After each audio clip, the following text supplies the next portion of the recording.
Hello everybody, welcome back to our 3set Info channel. In today's video, I'll show you how to easily change the prioritized driver settings when printing on your Canon i-SENSYS MF657Cdw.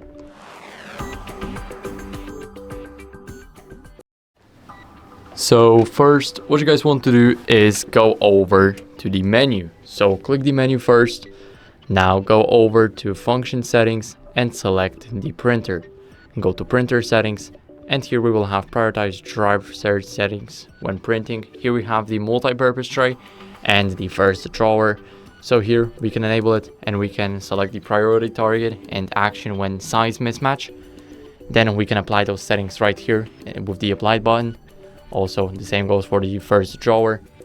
And that's basically how you guys can change it. There's also a second way, so I'm going to show it to you guys.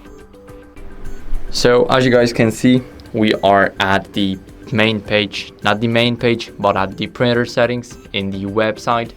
So there's a tutorial on our channel on how to get here.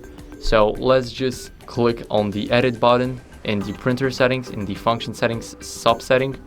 Here we have the custom settings, and here we have the prioritized driver settings when printing. Here we have the multi-purpose tray and the first drawer.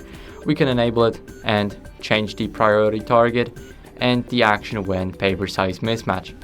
So that's basically it. Then you just click OK and you're done. I hope this video helped you. If it did, then leave a like, sub and a comment, and I'll see you in the next one.